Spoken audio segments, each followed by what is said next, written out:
domination française en Afrique, à part l'ingérence française en Afrique, à part l'ingérence de Macron en Afrique, à part le soutien aux dictatures en Afrique, le président Macron doit comprendre que si Macky Sall coule, la France va couler avec le Sénégal.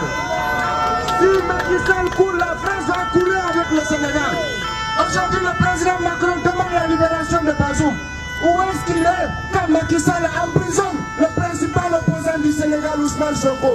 Le peuple sénégalais dit à Macron d'exiger la libération de Ousmane Sonko. Parce que Bazoum n'est pas plus important que Sonko.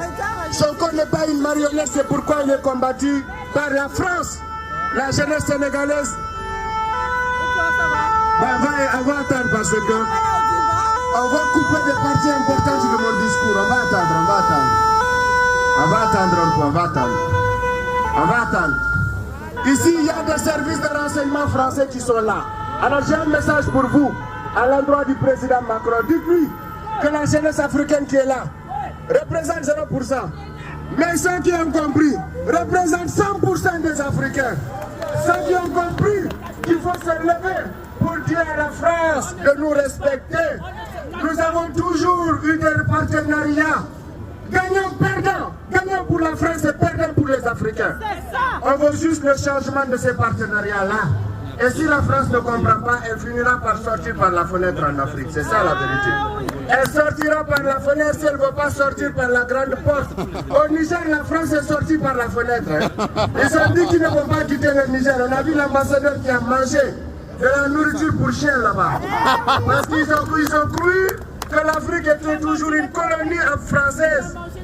Il a mangé des croquettes pour chat quand il a refusé de quitter le Niger. Et c'est ça l'Afrique qui se respecte. C'est ça l'Afrique du XXIe siècle. C'est ça l'Afrique qui se lève et qui se bat tous les jours pour sa dignité et pour sa liberté. Nous remercions tous les peuples solidaires de la souffrance de l'Afrique. Nous félicitons la France-Afrique qui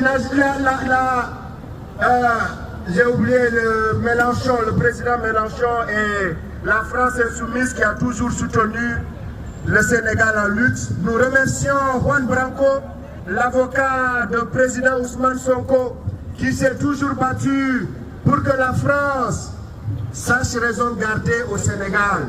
Si vous n'écoutez pas tous ces Français qui aujourd'hui interviennent en Afrique pour mieux comprendre la réalité que les tenants de la France-Afrique, je vous assure que dans 10 ans, on ne parlera plus d'électricité en France.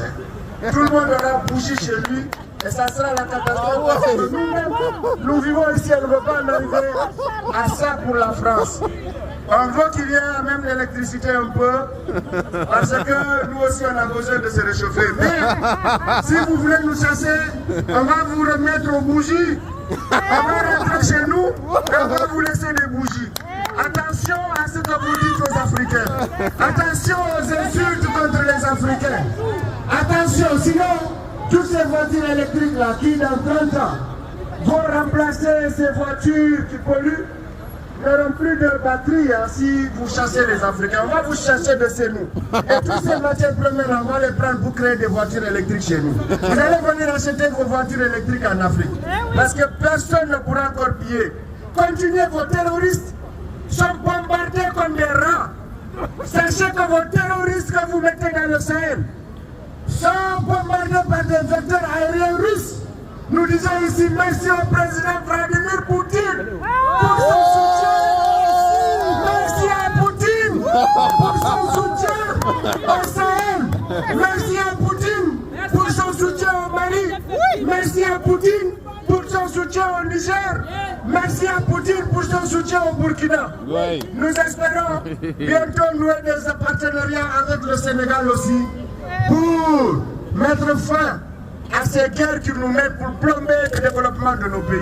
Donc nous disons ici à tout le monde qui a bravé ce froid-là, que si nous sommes des millions à nous représenter ici, je peux vous assurer que la France sera obligée de changer de politique en Afrique.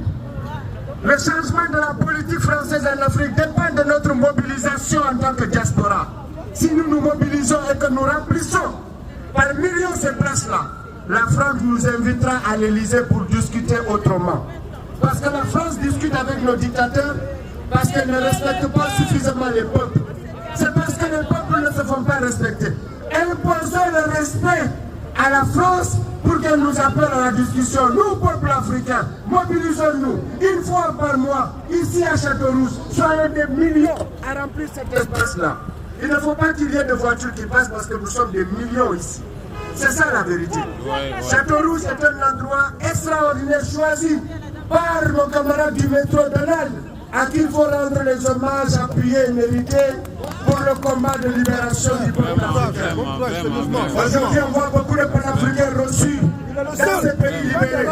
Donald doit être le premier à être reçu avant tout autre panafricain parce qu'il a prêché dans les métros cette vérité qui a libéré le continent africain. Nous disons au président du Sahel, tapis rouge pour Donald, l'homme du métro au Sahel. Tapis rouge pour Donald, l'homme du métro au Sahel. Nous exigeons ça, c'est le minimum qu'on peut rendre comme hommage à cet homme qui a donné sa vie pour le combat de libération du continent africain. Nous l'avons suivi, il m'a inspiré, je l'ai suivi et aujourd'hui j'attire les gloires grâce à son inspiration. Merci beaucoup Donald pour tout ce que tu as fait pour l'Afrique. Merci aux frères congolais qui sont debout. Nous sommes ensemble, nous sommes unis en tant que peuple africain et le Congo doit être libre parce que le Congo libéré, c'est toute l'Afrique qui profite des ressources du Congo. Un seul Congo libéré, c'est toute l'Afrique qui se développe. Je ne parle pas du Mali et du Sahel. Un seul pays africain peut développer tous les pays africains. C'est pourquoi le Congo n'a jamais respiré. Ils ont toujours imposé leur dictat au Congo pour empêcher que les Congolais se réveillent. Ils ont multiplié les maquis au Congo pour empêcher que les Congolais ne réfléchissent. Ils ont créé la chapologie au Congo pour détourner la jeunesse consciente des vrais enjeux du Congo.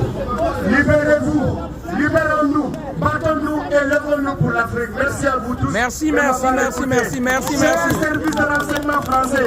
Apportez ce message au président Macron. Merci beaucoup à vous.